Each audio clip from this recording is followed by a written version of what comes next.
Have you guys ever wanted an inside peek on an electric water heater? Today is that opportunity.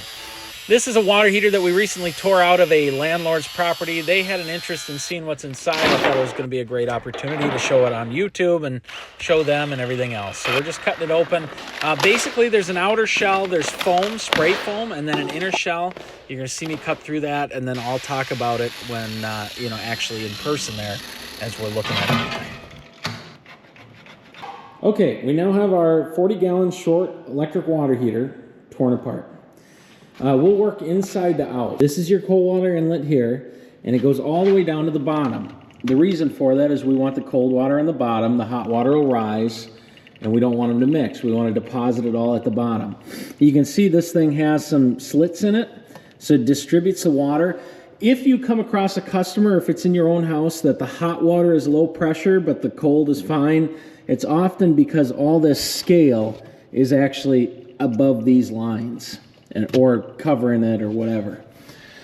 Your hot water in this unit builds in the sacrificial anode, but you can see on the top here, the water actually enters the very top of that terminal.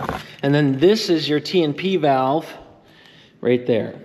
So they always have this little thing that hangs down. I don't know what that guy does, but whatever.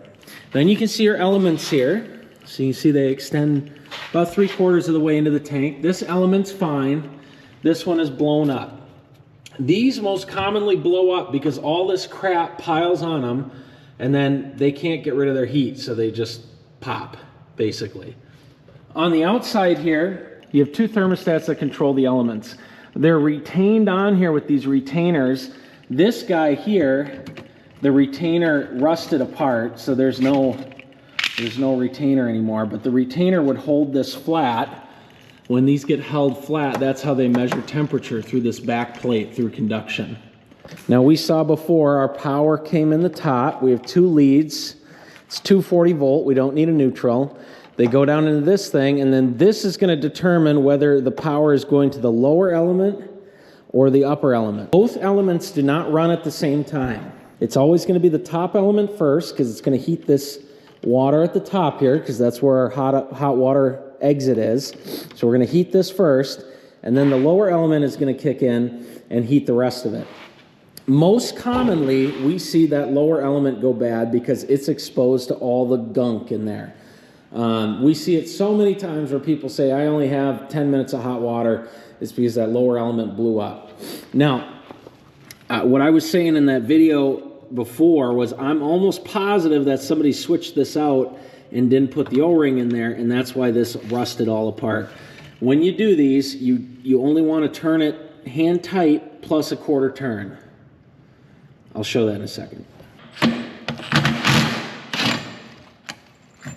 So you can see on this old one here, see how there's that O-ring right there? And even this O-ring, you can see that it's kind of been beaten into submission. Here's a new O-ring here.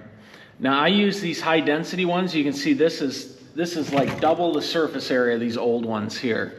And the nice thing about that is then they don't overheat as much when you got twice the coil. If we were doing this, we would simply put it in, and they're a bugger to kind of line up because you're real front heavy there.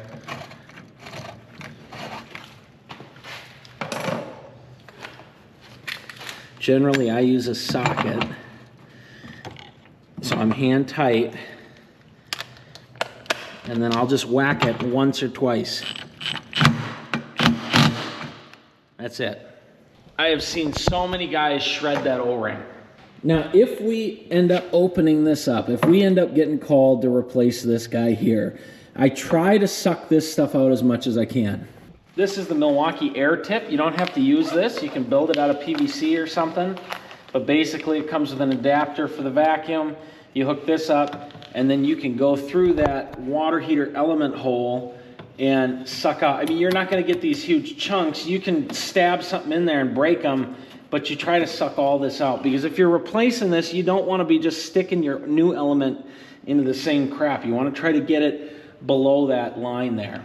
The other thing is, you can see, if the reason they say that you're supposed to flush these things out is you're never going to get a lot of this stuff out now with this drain here where it's at. So it is good to flush them out every 6 months. If you guys have any questions about electric water heaters, or you want me to elaborate more on something, let me know and I'll help you out.